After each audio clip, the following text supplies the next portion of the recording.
The reason for Sweden's low smoking rates is due to a lot of things that kind of happen simultaneously over a long period of time. And the key here is the use of oral snus, which most people know as snus. It's a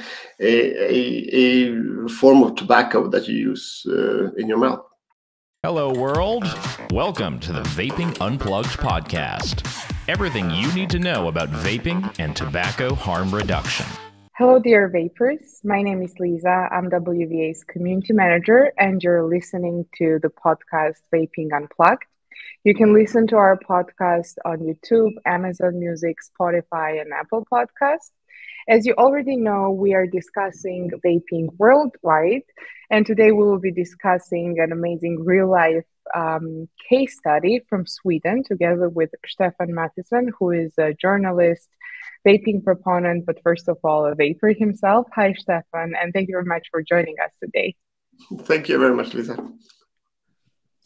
So let's talk Sweden. Sweden is about to become the first country in the world to achieve a daily smoking rate below 5%, which is a benchmark to qualify it as a smoke-free country. And that's 17 years ahead of the EU target. It's one of the rarest practices or examples in the world that shows how harm reduction policies actually improve public health. And as we know, Sweden has been very successful in implementing harm reduction strategies through promoting snus for consumers. And even though Swedish consumers are using and consuming nicotine nowadays, they are using it in a safer form, which results in the lowest lung cancer rates, also oral cancer, cardiovascular diseases, and all forms of other cancer forms in Europe. So, Stefan, could you tell us a little bit more how Sweden actually achieved this goal, how Sweden actually achieved the success? Well, it's interesting to listen to what you're saying, because it's all true, by the way. Sweden has the lowest smoking rates in Europe. I don't know, among males, it is, I think, the lowest in the world, or something like that. And it's all true. But when you portray it as a policy that has been implemented, I wouldn't say that's really true, because Sweden, the governments of Sweden has never had a policy that actually had this goal in this way. But just to make things complicated, the reason for Sweden's low smoking rates is due to a lot of things that kind of happen simultaneously over a long period of time. And the key here is the use of oral snus, which most people know as snus. It's a form of tobacco that you use in your mouth, in a pouch, basically. And this has been a tradition in Sweden for a long time.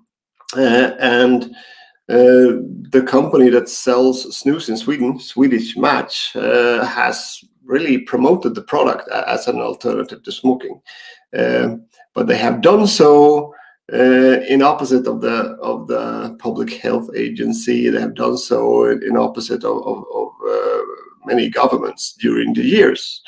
Nevertheless, snus has really took off, and the reason for that is probably many, but one of the biggest reasons is the quite harsh stance on cigarette smoking. So, for example, when in Sweden we have banned smoking in bars quite early. I mean, 2005, I think that was 2004, maybe. Banned smoking in bars, for example. By that time, people who were used to smoke when they were drinking alcohol maybe used snus instead. We had some other changes as well, but many small things has led to the rise of snus use. And when e-cigarettes came around, so did nicotine pouches, which was a form of snus that was without tobacco. and so on. And that has become popular in the same way as snus became popular, but in other, parts of the population. So if snus used to be a male thing in Sweden, many men use snus. Nicotine pouches has become big among women, and so on. So all these little things that kind of work together drove down the smoking rates.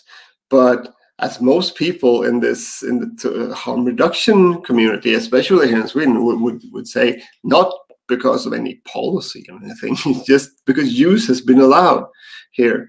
And when e-cigarettes came around and nicotine pouches came around in like 2010 maybe, snus was already here, and the concept of harm reduction was already here.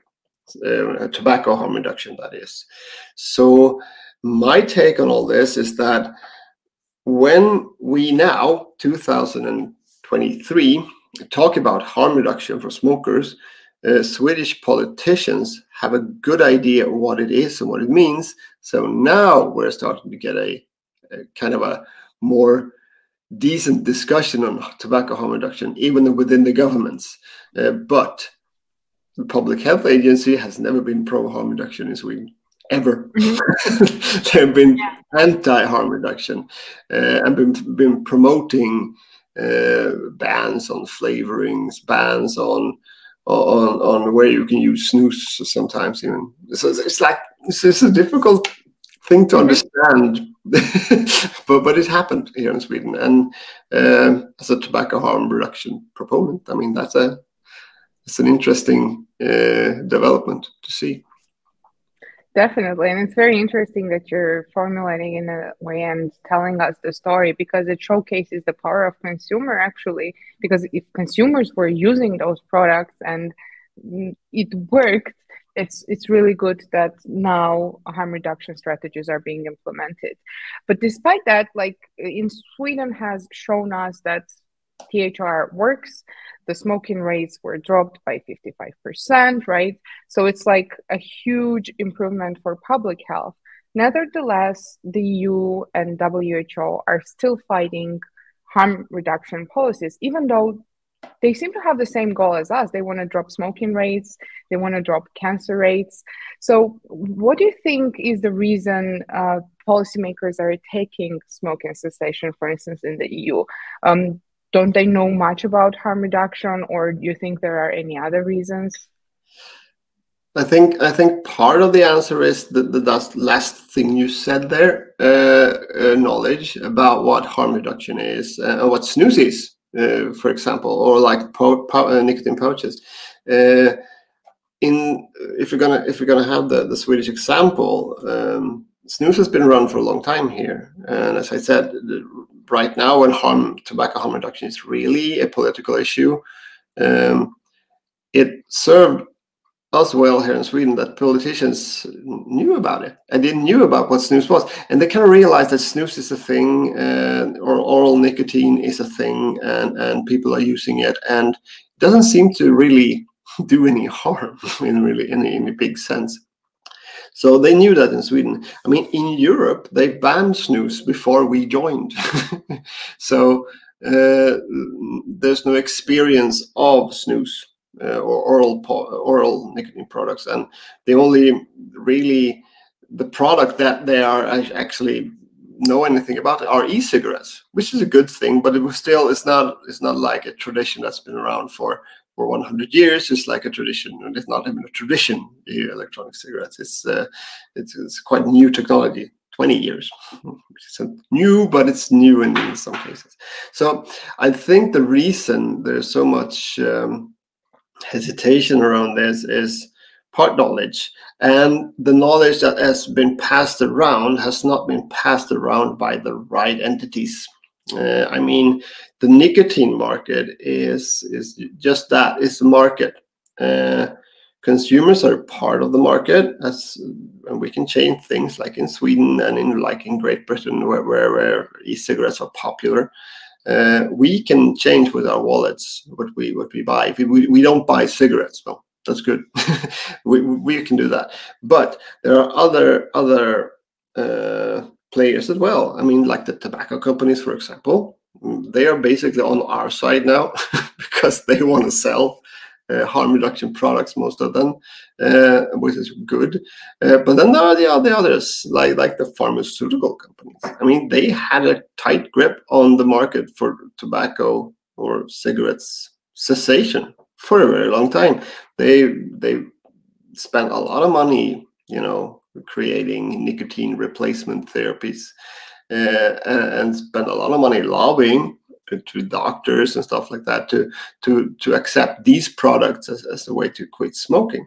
And as we've seen many times in Sweden and in the EU, I mean, the pharmaceutical companies tried to medicalize nicotine e-liquid not so long ago, only like 10 years ago, and they failed. So, and the information coming, I think, to many European leaders is kind of convoluted by different actors on this market. And I think the pharmaceutical companies are really involved when it comes to lobbying their products. I mean, they want to make the market theirs again, or like at least a part of it. So I think it's complicated to understand why people or like politicians are very, very well educated, but I think lobby is a big part of it. And I mean, if consumers would have their say, we wouldn't have these regulations that we have today. If consumers were part of the discussion from the start, I mean, we wouldn't have European standards that kind of just are weird, like 10 milliliter bottles and nicotine limit for 20 milligrams when people really want to use more, and so on and so forth. So this is a complicated issue, but I think most of the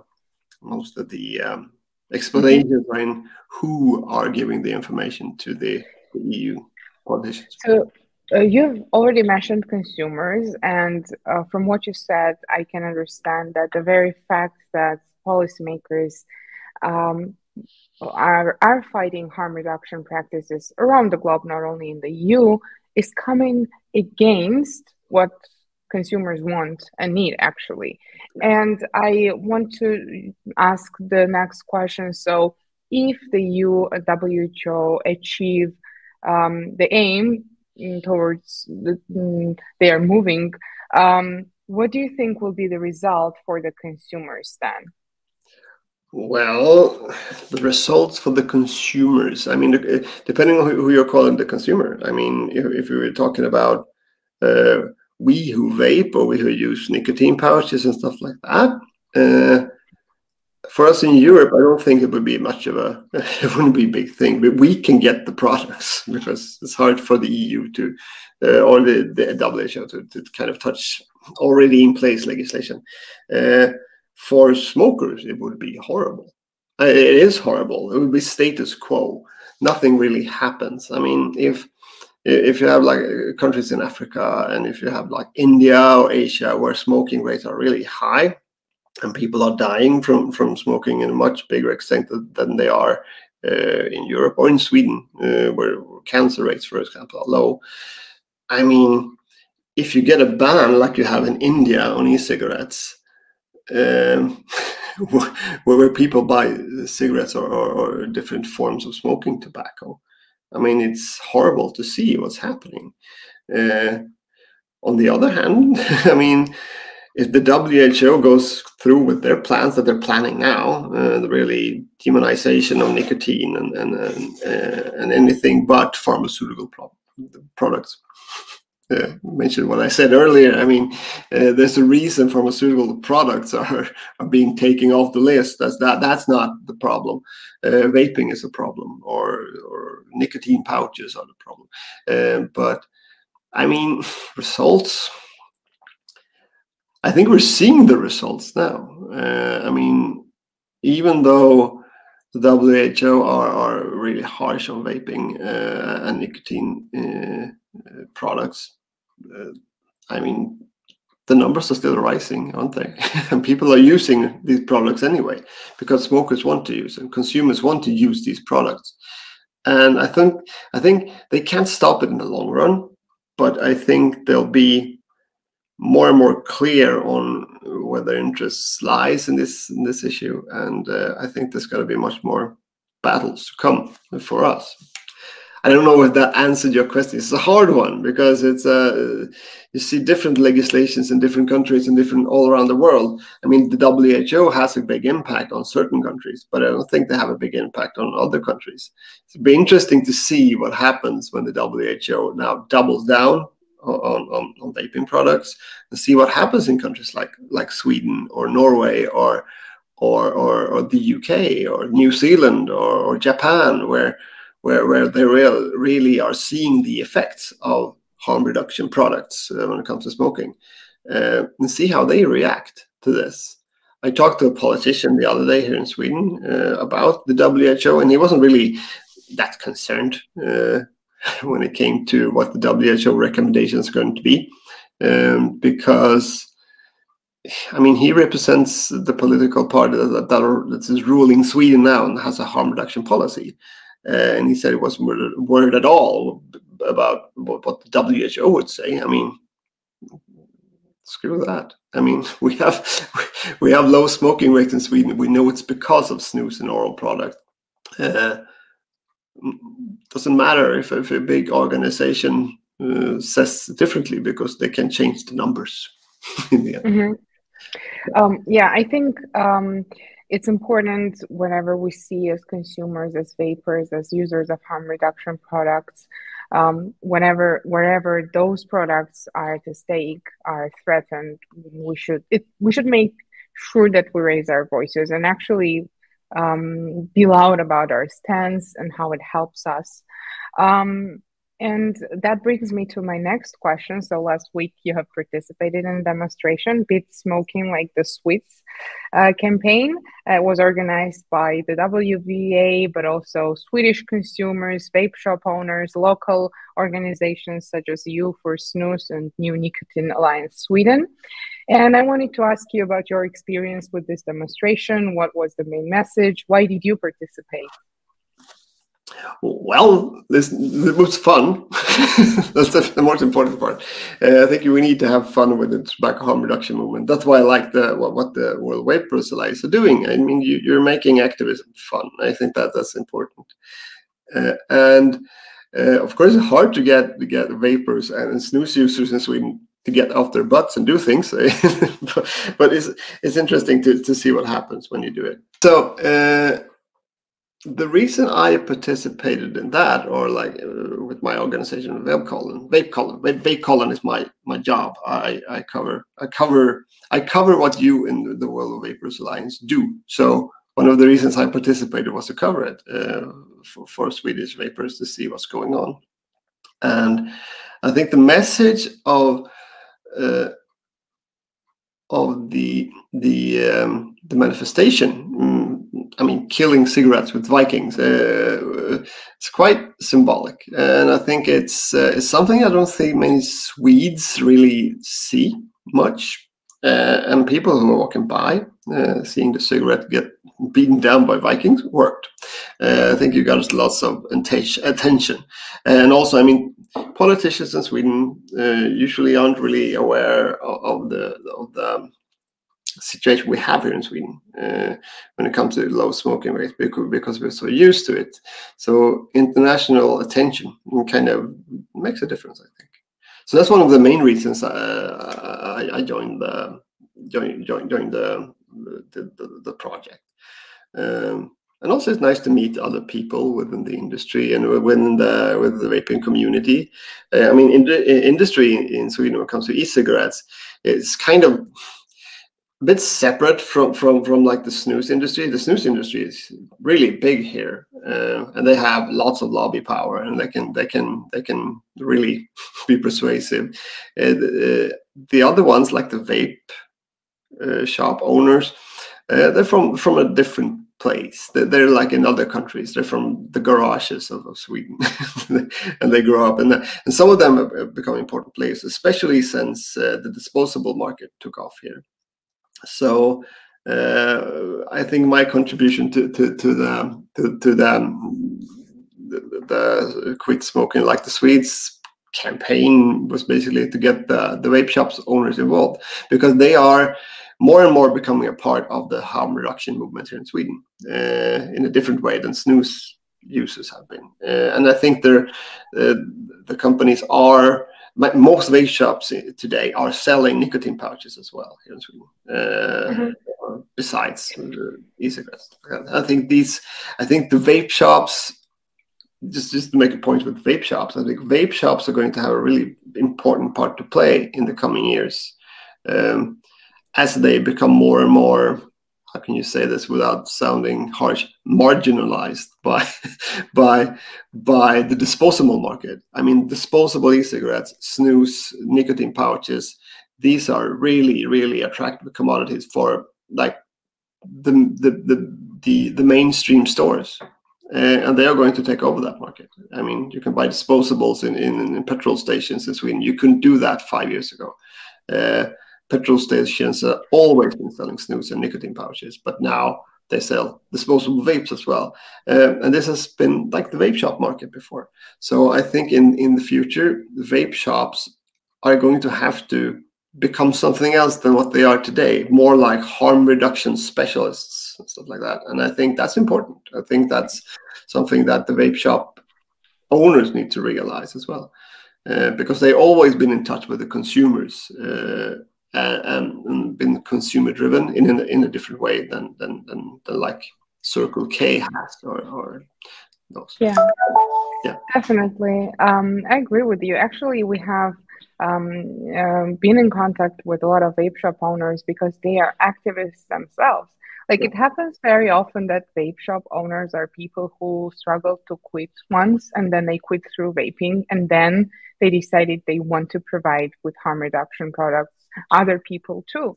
So we have a lot of we have ambassador program, which basically connects us with the vape shops, who connect also us with consumers. We work together with them to inform consumers about all updates about vaping and how can they raise their voices. And that's definitely true. That's an example that we have seen in practice too with the World Vapers Alliance.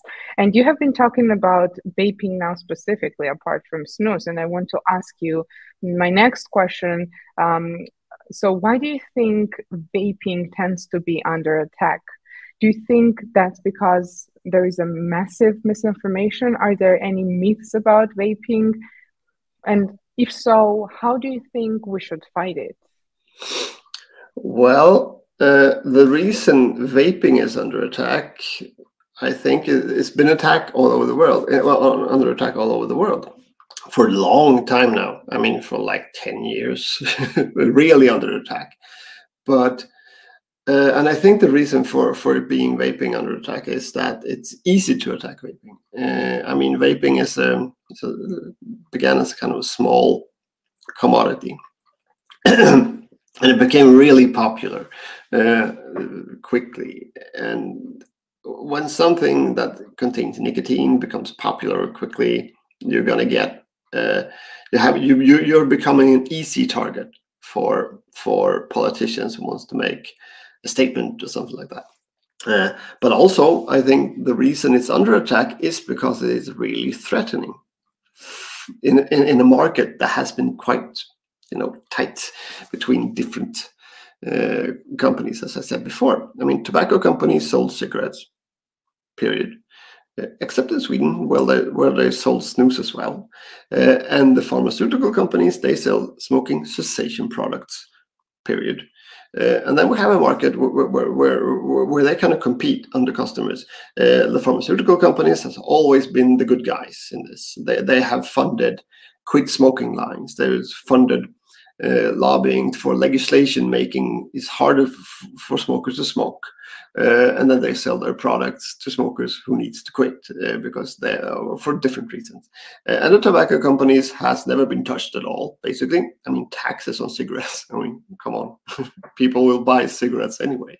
So it's been kind of a calm market until like vaping came around and just kind of blew the lid in some places as an alternative to smoking.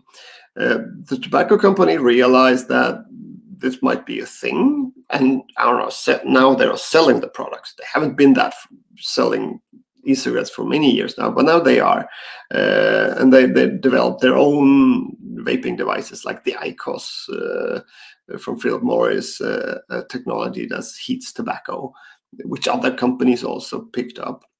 And so they kind of evolved in this market as well, but they can never ever touch real vaping because that's not the way they do business. They didn't want to do this until disposables was really a thing. Now disposables are going to be the next thing for the big tobacco companies as well. I'm sure of it. And on the other hand, we have the pharmaceutical companies that tried to change the market in a different way by medicalizing nicotine and trying different ways of getting their products more attractive and stuff like that.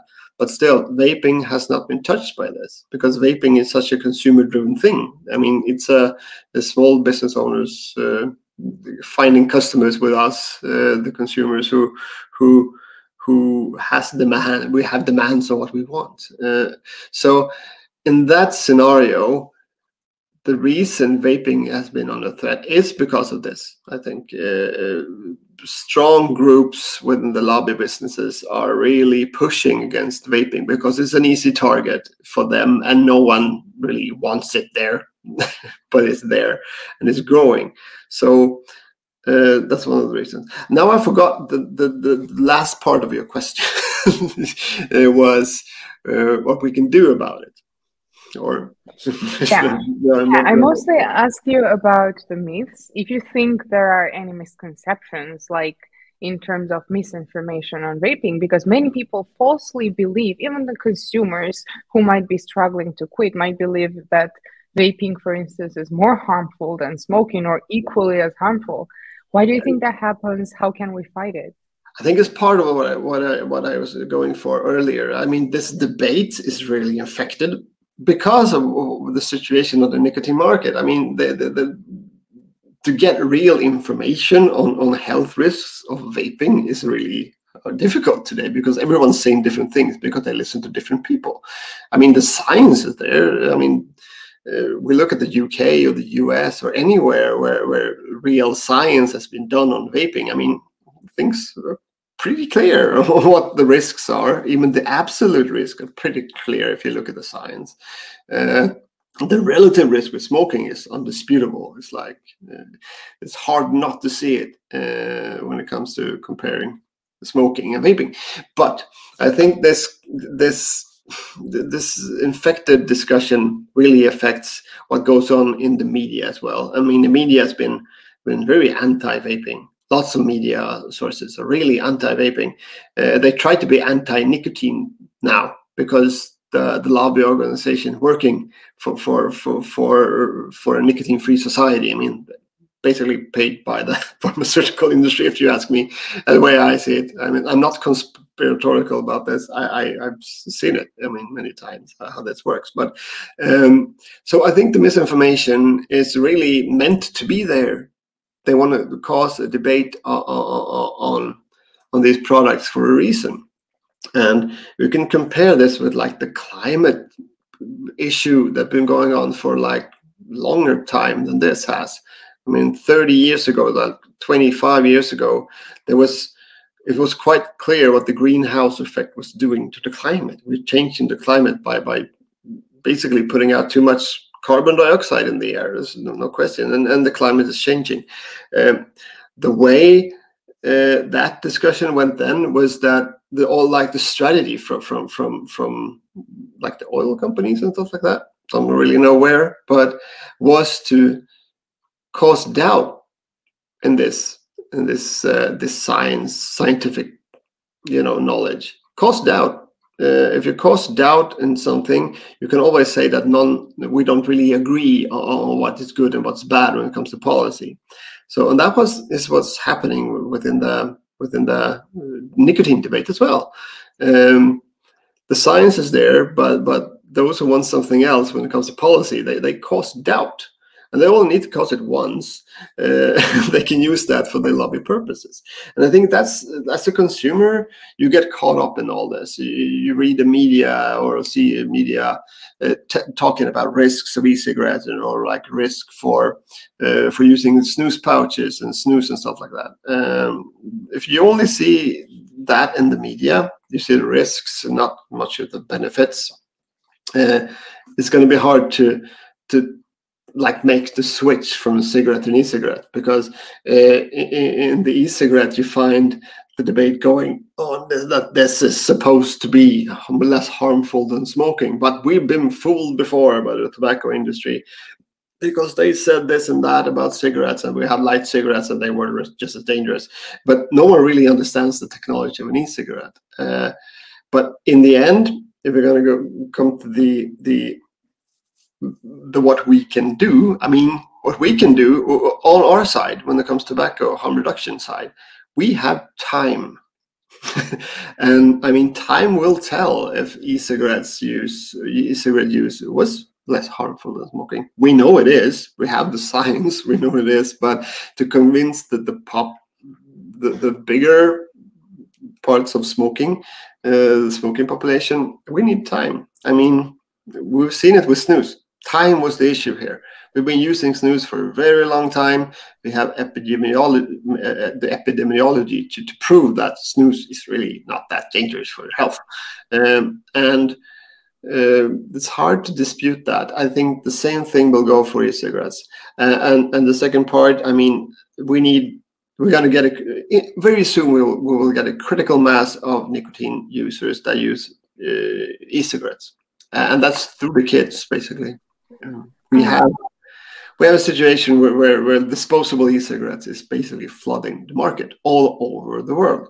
We may not like it much. I mean, as a vapor, I've been working in the vape shops for lots of years, and I know disposables are like really not the product I would like to sell to people, because it's expensive and it's everything about it is really wrong, and it's environmental disaster and stuff like that. But I do see that people are using these products, and they are using them no matter the flavor ban, no matter if if they're not legal to sell, like with the TPD standards in Europe. People are using disposable e-cigarettes, and young people are using disposable e-cigarettes, and they use them instead of cigarettes. And we are going to reach a critical mass soon, where we have so many users and so many, the sales are so good with disposables. It's going to be really, really hard to ban them, because it doesn't matter if you ban them. We've seen that the black market is going to take over then. So I think it'll be interesting to see what happens with that. I mean, in a couple of years, it's going to be hard to stop vaping because of disposables. Then we need to look beyond that and see how do we get back to like normal systems again, where actually fillable devices, stuff like that. But that's just speculation. I don't know. I think we as a consumer, I'm seeing this in a positive light and trying to as a journalist cover it in a decent way. And I think that's what we need. We need more media attention to what's really happening, or what it's like to be a consumer of these products. That's what I do. That is why I do what I do. I run a media outlet on it and try to talk to consumers and try to spread that beyond the bubble, beyond the vaping community, and go beyond there. And I think another thing that will happen is that we will get more money into the lobbying of harm reduction as well. I mean, now we have big companies interested in this, and I think the key point would be to get more companies interested in lobbying, so we can actually be a part of the discussion, not only in countries like Sweden, where I think we are part of the discussion, but in other countries as well. And I think that goes via sales. Basically, if the tobacco companies can see that they can sell disposable e-cigarettes and nicotine pouches in all countries and make that a big part of their interest, I mean, yeah, we're going to see a change when it comes to attitudes as well. What's interesting to me is that you have mentioned time, and that time will prove that vaping actually works as an effective harm reduction method. But if policymakers are going to keep banning those products in different countries, at least it's going to be postponed in time, right? And it's very good in this situation that we have Sweden's example, we have the UK, and countries where harm reduction strategies are endorsed. And as someone who is living in Sweden, who is tobacco harm reduction advocate in Sweden, I'm moving towards my last question. My question would be, what would be your message to consumers worldwide? Because this fight is going on globally, right? So how should they follow your example? Oh, it's hard to follow an example. I mean, that's why I'm a bit skeptical about Sweden as an example here, because we have such a different situation here. It's hard to be an example when it's not easy, but it's. I think the key and what we need to do is really make sure that we reach out of our normal bubbles. I mean, and see ourselves as consumers more. A good example. I mean, when we look at in Sweden, for example, we had a flavor ban coming for e-cigarettes just last year, and even though we weren't really organized at all in Sweden, because it's hard to organize vapors in general, and it's even harder to organize snus users. I mean, it's impossible because everyone uses snus here, so they don't see themselves as a group. I mean, as vapors, we are a group. So I think for vapors around the world, they would, of course, need to organize in small groups and reach out to politicians in simple ways. I mean, calling them, just making them answer questions about harm reduction products. That's what we did here when the flavor ban came. We organized consumers and reached out to politicians, the right politicians, I should say, the right ones. Reaching out to the wrong politicians won't work, but you need to find a way. You need to educate yourself on who to talk to when it comes to policies. That's one thing, and we can get lots of help from other organizations that are really useful here. So that would be one thing. If Sweden is going to be an example of how to fight for harm reduction, talk to the consumers organizations here, talk to the companies here. What have they done, and learn from their examples. Maybe I think that's one way of going about it. Sweden as an example. I mean, we're seeing changes here now. We haven't been a good example, really, except for that we're not talking anymore. The policies here has been horrible on vaping and snus, and we have taxes here and there. But I think we're going to see change maybe here as well, because right now the government is very pro harm reduction, and they have orchestrated for the last couple of years an intention of making the official strategies in Sweden harm reduction positive as well. They haven't been so before, and to do that they have an investigation going on the different harms, like the one they did in the UK. It has been going in now 10 years after that. In Sweden we have that kind of investigation going. The Public Health Agency has to change their stance, I think, on harm reduction as well. And when that happens, maybe Sweden will be one of the countries like the UK or New Zealand that actually embraces harm reduction. But we haven't seen it yet. So when that happens, I think Sweden will be a better example. But for now, I think use Sweden as an example, but talk to consumers in Sweden like most people do, and find us and see how we did when we fought the flavor ban, for example, because there was a flavor ban, and the flavor ban was almost implemented for nicotine pouches as well, but that didn't work. God help us, someone thought in the government, if we're going to ban flavors in snus, we're going to be screwed, because yeah. We have 1.5 million snus users in Sweden. We don't want to mess with that many voters in a certain point in time. So I don't know if that answers your question. It's hard to be an example when you're in a different position than everyone else is, because I know of the fights in different countries, and I know that they don't have our position here.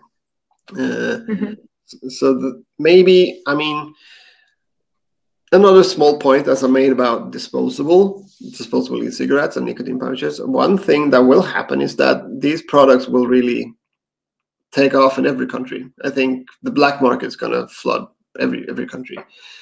In time, I think they can't ban them. I mean, you can't ban disposables. We've seen that. And I think in other countries, they need to kind of embrace that. And also the consumers need to embrace it. For now, I think disposables as a product has been kind of a pariah or black sheep within the harm reduction movement. I think we need to rethink that in the different countries and kind of see what this market is doing for harm reduction. So that could be an idea on how to work with in other countries. I think disposables is going to be the world's snus, to be honest. I think we might see that. So it's something to explore, I think, to learn from our example, because, I mean, the reason Sweden has low smoking rate is because of a long tradition of using a product that really wasn't accepted, but it kind of worked. I mean, it worked. So yeah. Yeah, I hope many countries around the globe will still see that harm reduction products actually work. They improve public health, and they will adjust their policies to hopefully harm reduction strategies. Thanks a lot, Stefan, for your interview, for your time today. It's been a pleasure to have you. Yeah. Same here. I hope I made some sense. It's always interesting to see how people react to the environment that you live in yourself. Well, so really seeing it all the time. Always a pleasure having you. Thanks so much. And thanks everyone for watching Vaping Unplugged. I encourage you all to stay tuned for our next episode, and don't forget to sign up for the World Vapers Alliance in case you haven't done so already. Have a great weekend, everyone. Everyone, bye.